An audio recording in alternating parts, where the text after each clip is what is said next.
experto en asuntos consulares. En asuntos internacionales, no consulares, no. Los consulares era su función. Era antes. Su expertise son los asuntos internacionales. No, un muchacho bien formado. Sí, pero no, y sabe de qué más de ahí, más que consular. No, pero es que esa era su función. Lo que ocurrió. Durante 2 años, sí. Lo que ocurrió en Brasil. Claro. ¿Qué lectura tiene de lo que ocurrió en Brasil? Claro. De ese intento de. ¿Se le puede llamar intento de golpe de Estado? Definitivamente, lo único que el intento de golpe no necesariamente cuenta con suficiente poder para ejecutarlo de esa manera. Fue un amague de golpe de Estado. Fue un amague, que eso sería quizá la mejor definición. Incluso quizá el video más dantesco de todo lo que vimos el domingo no fue cuando irrumpieron el Congreso, no fue cuando hurtaron los regalos que las dignidades internacionales le entregaron al presidente Lula da Silva, no fue cuando rompieron la puerta del presidente del Tribunal Supremo Electoral, nada de eso yo creo que fue la imagen más dantesca. Fue cuando en un momento llegan los militares a las turbas y estos comienzan a aplaudir pensando, bueno, inició el golpe. Y los militares lo que llegaron fue a apresarlos a ellos. Exacto. Eso fue quizás ellos estaban llamando a que dieran un golpe de Estado. Y los invito a que vean el video. Esa gente comienza a aplaudir como que es la segunda llegada de Cristo. Pero definitivamente presos toditos para llevárselos. Y alrededor de 2,000 presos hay. Sí, definitivamente. Ahora, vamos a poner esto en números porque queremos dejar bien claro que no se trata del 49% que votó por Jair Bolsonaro. Eso es imposible, porque si 58 millones de personas quisieran derrocar un gobierno, aunque sean una minoría en comparación con los 60 millones, con 3 millones lo hacen. Lo tumban. Hasta con menos. 1% de 58 millones de personas son 580,000. En Brasilia hay una población de 4 millones de personas. Eso quiere decir que con 40,000 personas en las calles se desestabiliza. No podemos pensar que el 49% de una población es golpista, porque eso lo hace completamente ingobernable. Claro. Y ¿qué sucede? Yo quería así enfatizar que esto no es un hecho aislado, ni siquiera solamente relacionado a lo que fue el 6 de enero del año 2021 en Estados Unidos. Hemos visto varios casos en los últimos años en nuestra región de quizá un ejercicio excesivo de lo que entienden es democracia directa, que termina entonces agitando a una población fanatizada que termina ejerciendo la violencia. Por ejemplo, 2017 Paraguay, invito a la población a que lo vea en Google ahora mismo, prendieron en fuego el Congreso cuando el presidente Horacio Cartes quería reformar la Constitución para reelegirse. 2020, en el caso de Guatemala, prendieron en fuego el Congreso, diciembre del 2020, en contra del presupuesto que habían aprobado. 2022, en Honduras, por el choque entre lo que sería la presidencia del Congreso, también turbas entraron y se apoderaron de lo que era el hemiciclo. Eso conlleva, desde luego, una lectura que nos dice que hoy en día es mucho más difícil consensuar, y es por eso que precisamente, y yo que no vengo de la izquierda, entiendo que figuras de consenso, como lo es el caso de Lula da Silva, ayudan a, de alguna manera u otra, calmar a lo que son estos segmentos. Por ejemplo, de 37 ministerios que hay en Brasil, Lula da Silva le dio 19 a representantes de la derecha. Por eso vimos que, por ejemplo, el presidente del Senado, Rodrigo Pacheco, del Partido Unión Brasil, partido tradicionalmente de la derecha, fue el primero que salió a denunciar lo que estaba pasando, porque le dieron definitivamente 2 ministerios.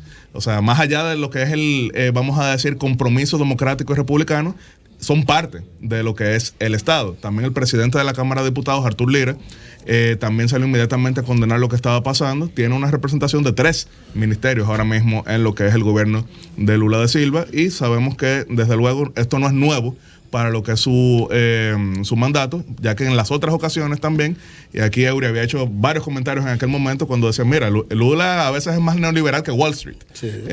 Dijo en varias ocasiones en ese momento. Es una persona centrista, claro, que ayuda a calmar lo que son estos ánimos que estamos viendo cada vez más en países principalmente que no tienen partidos sólidos en comparación con lo que tiene República Dominicana. ¿Por qué digo partidos sólidos en comparación con lo que tiene República Dominicana? Nosotros aquí tenemos, en el mejor de los casos, podríamos decir que 3 partidos grandes. Algunos pudieran tener una definición un poquito más amplia, pudieran decir que hay quizás 5, 6, 7 partidos relevantes. Brasil tiene 27 partidos en el Congreso y no en alianza. Ellos hacen alianza para gobernadores, pero en el Congreso llegan sin alianza. Eso quiere decir que cada vez es más difícil tener un interlocutor con quien negociar, tener una persona con quien dialogar, tener un segmento con quien dialogar, y eso lleva definitivamente a lo que son este tipo de rupturas, en el que por un lado se da una coalición que logra una gran votación, pero ni siquiera la cabeza de la coalición tiene control sobre lo que son todos sus seguidores. Quería así mencionar que una de las decisiones que se tomó inmediatamente posterior a lo que fue este amague de golpe por parte de un grupo de fanáticos fue el gobernador del Distrito Federal de Brasil, que es Brasilia, la capital, destituyó al secretario de Seguridad Pública, Anderson Torres, que había sido secretario de Justicia de Bolsonaro. Sí, porque no hizo nada frente a la situación. Claro, pero esto va incluso un poquito más allá. Lo destituyó porque consideraba que hubo un fallo tremendo de inteligencia, porque, y esta fue la frase, que 40.000 personas planean llegar a las 3 sedes de los poderes del Estado y que los órganos de inteligencia no sepan nada. Eso lo debía saber todo el mundo. Todo el mundo. Eso se debía saber, porque no hay forma. O era parte. Claro. Y eso lleva. Él estaba en Florida al inicio. Pero. ¿Dónde está Bolsonaro? Claro. Él era parte. Él fue ministro de Justicia de Bolsonaro. No podemos condenarlo de esa manera. Pero parece, todo indica que podría haber algo de eso. Pero el gobernador no se quedó, vamos a decir, completamente libre, al punto de que al día siguiente, el Tribunal Supremo Federal, en persona del magistrado Alexander de Moraes, explico. En Brasil, los órganos electorales son compuestos por jueces de carrera y jueces que son miembros de otros tribunales. Alexander de Moraes es magistrado de la Suprema Corte, del Tribunal Federal, y es el presidente del Tribunal Superior Electoral. Los jueces brasileños tienen un gran poder administrativo, algunos dirían excesivo, que a veces se les sube a la cabeza, pero eso es otro tema, y destituyó, o mejor dicho, suspendió por 90 días ¿Al gobernador? Al gobernador, claro, Ibáñez Rocha, porque, y esta fue la frase específica de Alexander de Moraes, no había forma de que esto pasara sin contubernio. Ibáñez Rocha había publicado un video en el que pedía perdón por el fallo, que él lo define como una falla específicamente, y que confía que la justicia va a determinar quiénes fueron los verdaderos responsables o culpables o financistas de lo que sucedió. Yaxel, sí. Este responsable de eso terminamos. Este amague de golpe de Estado, claro, implica para Lula fortalecimiento, debilidad, preocupación. ¿Qué tú piensas que podría acontecer vista la realidad política de Brasil? Bueno, como en los exámenes, a veces la respuesta es todo lo anterior. Todo lo anterior. ¿Por qué todo lo anterior? Fortaleza, porque mostró un nivel de apoyo internacional transversal increíble. O sea, vimos incluso anoche China, Rusia y Estados Unidos. Marine Le Pen, representante Marine Le Pen, la derecha francesa, diciendo Lula es el presidente legítimo de Brasil. O sea, muestra que de ninguna manera la comunidad internacional va a siquiera a coquetear con endosar un gobierno que no sea fruto de las urnas. Eso es fortaleza. No hay Guaidó en Brasil. Debilidad, ¿por qué? Porque definitivamente, o sea, repito, aún tú tengas 1 millón de personas, en un país de 214 millones de personas, queriendo desestabilizar el gobierno, eso hace muchísimo daño. Pero también preocupación, porque de nuevo, estamos hablando de que esto había pasado anteriormente, incluso en el mismo Brasil, en 2013 habían tomado el Congreso, pero en ese momento había una demanda específica que era la gratuidad del transporte público. Cuando te están pidiendo algo específico, tú negocias en base a algo específico. Mencioné el caso de Paraguay, que pedían que no se instaurara la reelección. Y entonces, ¿qué hizo Cartes? Bueno, ok, no hay reelección, ya no me quemen el Congreso. Pero cuando tú no sabes lo que te están pidiendo, cuando lo que te consideran es el diablo, entonces es mucho más complejo. Yo sí quería hacer una pequeña referencia histórica. Recordaremos que en el año 1972, en República Dominicana, el entonces alcalde del Gran Santo Domingo, como era en ese momento, Manolín Jiménez, fue destituido en un rápido juicio político porque lo habían acusado de planear un golpe de Estado contra el presidente Balaguer, que era de su mismo partido. Manolín era reformista. El tema es que después, cuando la inteligencia llegó más profunda, resultó que eso había sido un juego de dominó bebiendo y que él hizo un comentario. Hay que tumbar a Balaguer.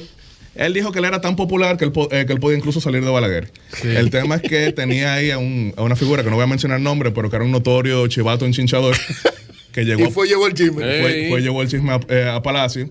Y Balaguer se sintió tan mal que el resto del tiempo tuvo a Manolín como un protegido, como un aventajado. Mira, te quité la alcaldía, pero toma esto. En el caso de Brasil, no podemos determinar todavía si Ibáñez Rocha participó en ello, pero lo cierto es que falló la inteligencia, falló la Policía Federal, y por eso el presidente Lula da Silva decretó una intervención federal en el gobierno estatal, porque no confía en lo que es la policía de Brasilia. República Dominicana es ahora mismo uno de los pocos faros de estabilidad democrática en la región, y eso es algo que no podemos decirlo solamente para autoaplaudirnos ni para celebrarnos, sino para entender lo mucho que hemos avanzado. ¿Y Bolsonaro cómo queda?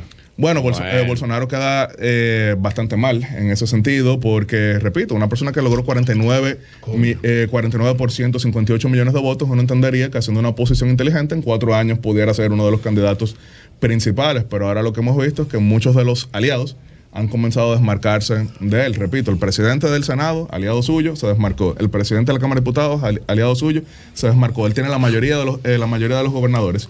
Y repito, la mayoría en el Congreso, la mayoría legislativa, fueron aliados de Bolsonaro. Entonces, si toman el Congreso, ¿a quién es que le están tomando? A ellos mismos. A ellos mismos. Otros temas, pero te vamos a invitar porque tenemos todavía un comentario pendiente. Porque hay muchos temas. Esa no va. Vamos a coordinar otra entrevista porque hay muchos temas internacionales. Ahora, Yaxel representa muy bien. Muy bien. Este muchacho parece de la formación bochista. Sí, él parece del PLD. Venimos seguido.